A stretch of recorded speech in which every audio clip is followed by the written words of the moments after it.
So hi ma'am, may we have like your name and your qualification? Yes, so I am Eidha Jindal and I am a school counsellor in Katherene Thomas School, Pune, and I have been working as a school counsellor for over 6 years now. I also function as in charge of the sensitive committee in our school and also take psychology classes for grade 11.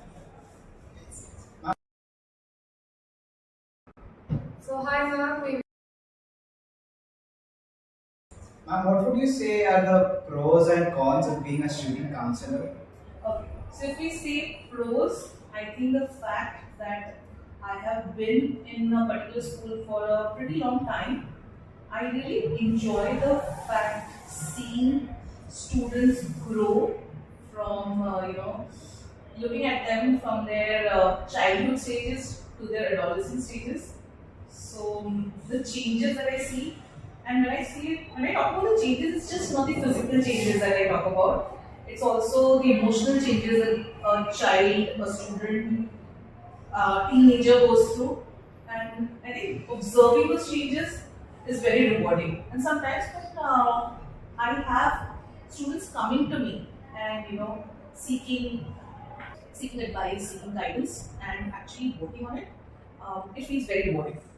Even for me, I also work with special needs students in our school. So when I see a change, looking at even the smallest amount of difference that I could bring in another person's life is something I find very, very rewarding. So I think those are the pros of being a school counselor. It's a very rewarding, very satisfying job, and I totally enjoy and love it. Of course, I think school as a workplace gives me that.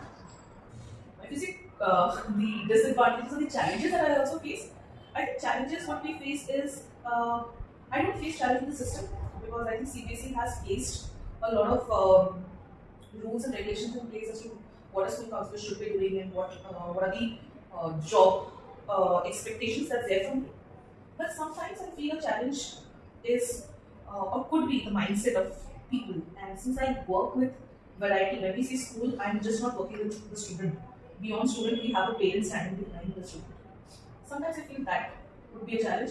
But again, I really like that challenge because it gives me to break the mindset of mental health and reach out to them. So that could be a challenge, but I really like working on the challenge. So that's the first. thank you. Ma'am, what would you say? Thank you. And how do you handle the stress of children? Stress. Okay. So I think if you talk about the stress factor, mostly earlier, if I have to talk about 3 to 4 years back, I used to only have the adolescents coming up with the word stress to me. But today I also have children from grade 4-5 who talk about stress. Now stress, what I kind of talk about when I when students come to me about when they come and talk about stress to me is that it's a part and parcel of life. A life will be a straight line. It will have its ups and downs, and stress is those ups and downs. It is those obstacles, it is those challenges that we need to overcome, and that is something that helps us. Another thing, when a child talks about stress to me, I always say stress is not always a bad thing. It could be we have two kinds of stress. We have eustress and we have de-stress.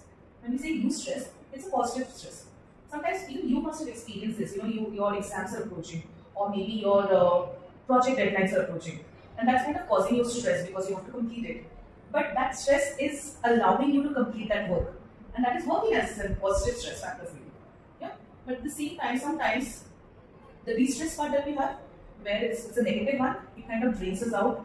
It brings in a lot of overwhelming emotions within us. Those are the times where we need to come up with coping mechanisms. So when we talk about stress, and if I have a child who is experiencing negative symptoms or maybe negative, or maybe the child does not have any positive coping strategies, then we talk about coping strategies. I talk about their self-care activities they have. I talk about what are some of the hobbies they have. What are some of the other things that they can engage in to distract themselves from the stress, or maybe to handle their stress better.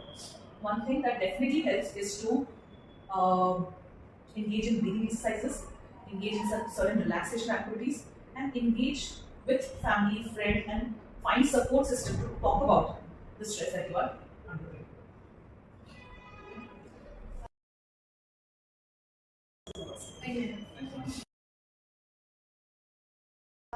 So how do you handle children who bully other children? Okay. So bullying, if we talk about it, is something that is taken very, very seriously in our institution. And one thing is the bully is never, you may not talk about the person as a bully, but the one who is engaging in certain acts of threatening others, or maybe calling out names, spreading rumors, that's kind of acts. We put it under bullying acts, right? We do not corner the person.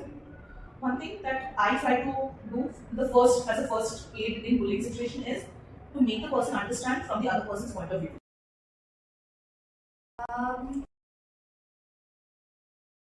Like you mentioned, I guess please engage in self-care activities.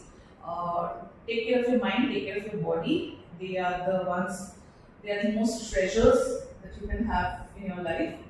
And yes, talk out, because talking helps, listening helps.